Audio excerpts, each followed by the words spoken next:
ഇനി നമ്മൾ കാണാൻ പോകുന്നത് ഇവിടുത്തെ മ്യൂസിയമാണ്. പണ്ട് കാലഘട്ടത്ത് ഇവിടെ ഉപയോഗിച്ചിരുന്ന പല ആയുധങ്ങളും മറ്റ് പല സാധന സാമഗ്രികളും ഇവർ ഉൾക്കൊള്ളിച്ചിരിക്കുന്നത് ഈ ഒരു മ്യൂസിയത്തിനകത്താണ്. അതിൽ ഓരോ കാറ്റഗറി വെച്ചിട്ട് പ്രത്യേകം പ്രത്യേകം നമുക്ക് കാണുവാനുള്ളൊരവസരം ഈ ഒരു മ്യൂസിയത്തിനകത്തുണ്ട്. പക്ഷേ ഇതിനകത്ത് ഇല്ലാത്തൊരു കാര്യം ഇവിടുത്തെ കിരീടാഭരണങ്ങളാണ്. ഇവിടുത്തെ ഏറ്റവും വിലപിടിപ്പുള്ള കിരീടാഭരണങ്ങളും സ്വർണ്ണാഭരണങ്ങളും ഒന്നും ഇവർ ഈ ഒരു മ്യൂസിയത്തിനകത്ത് വച്ചിട്ടില്ല. പകരം ഒരു കിരീടമുറി എന്നറിയപ്പെടുന്ന പ്രത്യേകതരം ഒരു മുറിയിലാണ് അവ സൂക്ഷിച്ചിരിക്കുന്നത്.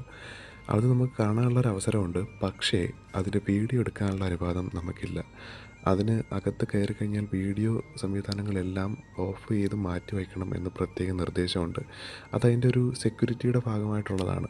ആ ഒരു മുറിക്ക് വളരെയധികം സെക്യൂരിറ്റിയും കാര്യങ്ങളും ഒക്കെ ഉണ്ട്. അതിനകത്ത് കയറുമ്പോൾ നമുക്ക് അങ്ങനെ മറ്റ് സ്ഥലങ്ങളിൽ പോകുന്നത് പോലെ നമുക്കങ്ങനെ പോകാൻ കഴിയില്ല.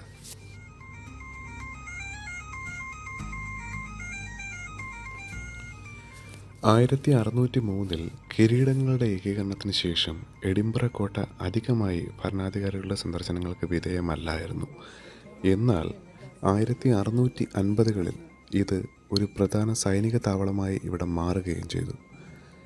1689 മുതൽ 1746 വരെ നടന്ന ജേക്കബൈറ്റ് കലാപങ്ങൾക്ക് പ്രതികാരമായി കോട്ടയുടെ പ്രതിരോധ സംവിധാനങ്ങൾ പുനർനിർമ്മിക്കുകയും മെച്ചപ്പെടുത്തുകയും ചെയ്തു. ഡ്യൂറിയസ് ബാറ്ററി പോലുള്ള പുതിയ തോക്ക് നിലയങ്ങൾ നിർമ്മിക്കുകയും ക്യൂനാൻ ബിൽഡിംഗ് പോലുള്ള പുതിയ ബാരക്കുകൾ കൂട്ടിയിടുകയും ഇതുമൂലം സംഭവിക്കുകയുണ്ടായി. ഇതിലൂടെ ഒരുപാട് സൈനികരും ഓഫീസർമാരും ഇവിടെ താമസിക്കുകയും ചെയ്തു.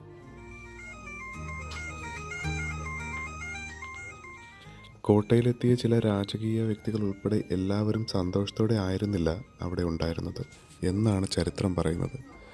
തണുപ്പ് മൂലം അവർ അസ്വസ്ഥരായിരുന്നു എന്ന് പറയപ്പെടുന്നു.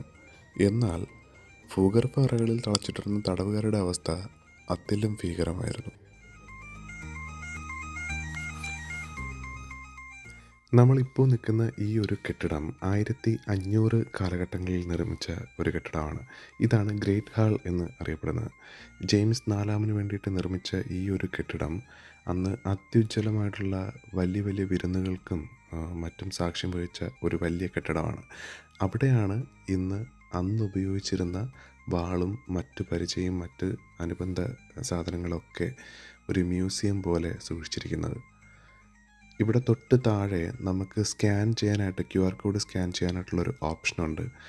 നമ്മൾ നേരത്തെ കളക്ട് ചെയ്ത ആ ഒരു ഡിവൈസ് വഴി നമുക്കിത് സ്കാൻ ചെയ്ത് കഴിഞ്ഞാൽ നമുക്ക് എന്താണ് ഇവിടുത്തെ ബാക്കി കഥകളും കാര്യങ്ങളും ഒക്കെ എന്തിനോരോ എക്യുപ്മെൻറ്റ്സ് ഉപയോഗിച്ചിരുന്നു എന്നൊക്കെ നമുക്ക് അറിയാൻ കഴിയും. മേരി ക്വീൻ രാജാവായിരുന്ന ജെയിംസ് ആറാമന് ജന്മം നൽകിയത് ഈ ഒരു റൂമിലായിരുന്നു. ഏകദേശം 1500 കാലഘട്ടത്തിലാണ് അത് സംഭവിച്ചത്. സന്ദർശകർക്ക് ഈ ഒരു റൂമിനകത്തേക്ക് പ്രവേശനമില്ല. അതുകൊണ്ട് തന്നെ ഒരു വേലി കെട്ടി അടച്ചിട്ടുണ്ട്.